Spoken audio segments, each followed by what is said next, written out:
Hey Thrivers, checking in here for our day one of our 14-day Path to Get My Spouse Back challenge. How are you doing? I know so many of you are excited for this challenge, and I see your comments in the group. So yes, to answer your questions, the challenge is live here in the Thriving Marriage Facebook group. You'll see every day that I will put the post with the challenge and your action steps for the day. And then I will also have all the links to any exercises that you're supposed to do or any other things. Sorry, got my kids home. I'm gonna go somewhere else. Run away.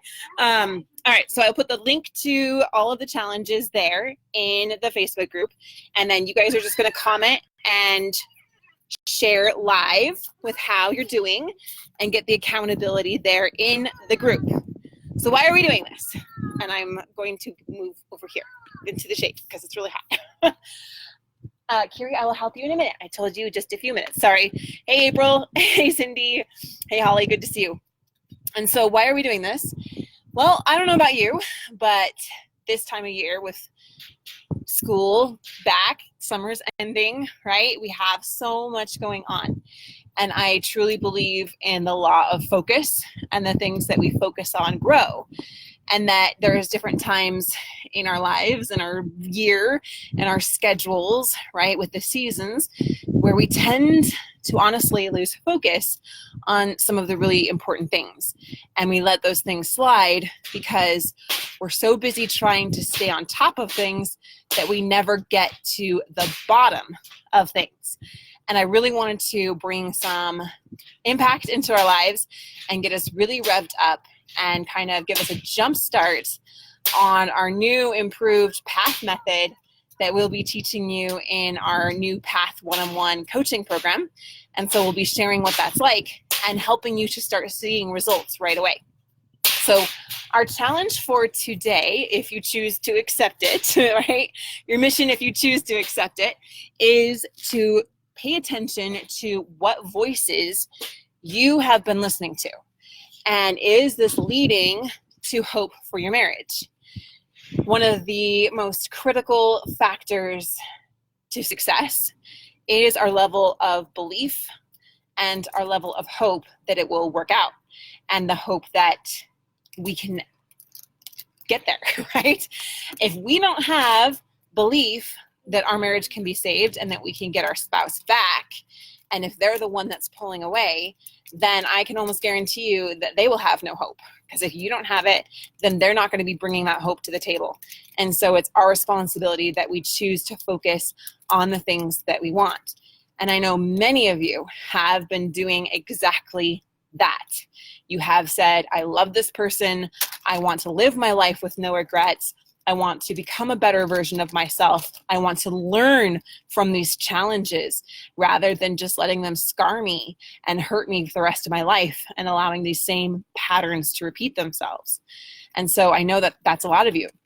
I also have seen some comments in the group about you're not sure if you should give up. You're not sure if it's too little too late. You're not sure if you should just move on.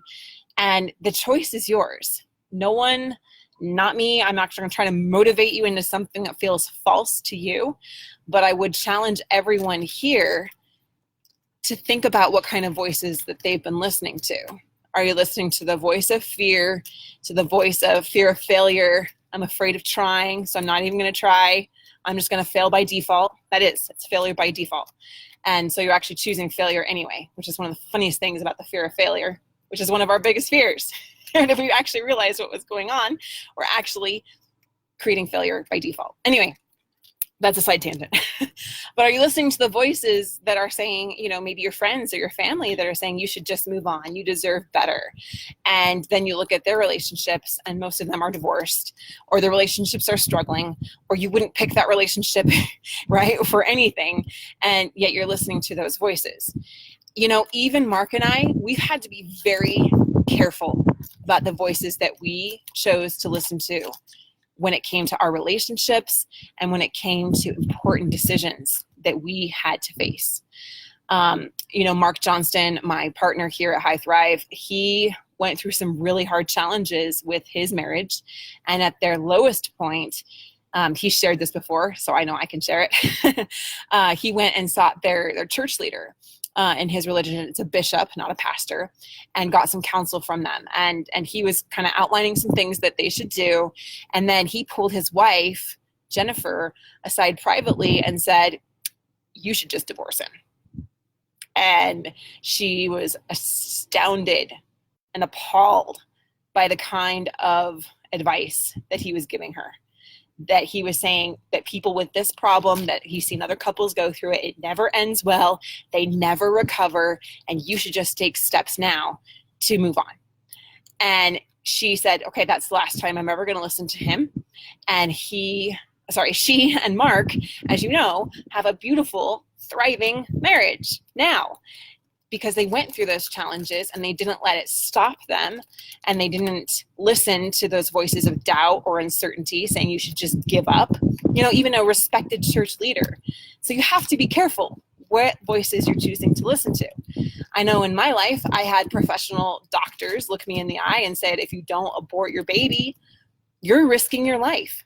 It's not going to end well. You're most likely not going to make it. And I had to be really careful about what voices I listened to. So even professionals, we have to be careful. And above all, cut out the noise and listen to that voice within. If that voice within says, I need to do this. I need to know that I gave it everything for my family. I want this person. I love this person. I want to learn from my mistakes. I want to learn some new skills. I want to learn how to communicate better, because honestly, I haven't learned. No one's taught me up until this point, and that's okay. Now I'm ready. And above all, I want to live my life with no regrets. Then listen to that voice. So your challenge today is 2 parts. I want you to just be aware of what voices you've been listening to. And are they the voices that are going to serve you to what you want most at the end of your life? Or is that the voice that's going to be the light that's going to guide you there? And then I want you to go through a really powerful exercise called the something hope exercise. I don't remember it right now. Totally left my brain. But it's about raising your hope and the actual kind of, I want to say anatomy. That's the word I used last year. Oh my goodness, last week. For healthy boundaries. Anyway, it's the structure of hope. There's actual like a scientific formula for hope, so that you can not only increase your hope and build up that voice that you really want to listen to, because I get it, the fear is going to be there, the doubt's going to be there, the uncertainty and the difficulty and the challenges are going to be there. So you have to build up that hope like a muscle and keep it really strong so that you can stay focused on what you want. And also, how do you build up your partner's level of hope? That's an entire process in and of itself, and that takes time. But this exercise is going to, like I said, jumpstart you in that direction. Because until your spouse sees the possibility of being happy with you again, then they're not going to come back. So we need to increase the possibility of them seeing happiness with you again. So that's what the exercise is designed to do. I will leave the link here in the video. Again, it's also in the post. So every day check the post, and I'll do live streams throughout here and there, not every single day, but here and there throughout the challenge. And you can go ahead and grab that. So that's your assignment, is to think about what voices you've been listening to. Are they serving you? Are they the ones that you want to listen to? And then go through the hope exercise. So that is it for today.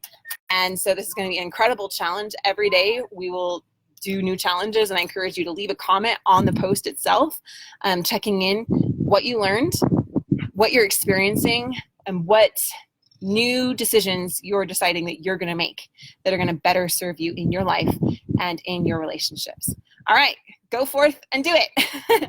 It's going to be amazing. I know that those that do this are going to experience incredible shifts in their mindset, in their perspective, and start to jumpstart their results to getting their spouse back. All right, I appreciate you all, and we will see you tomorrow for the next challenge.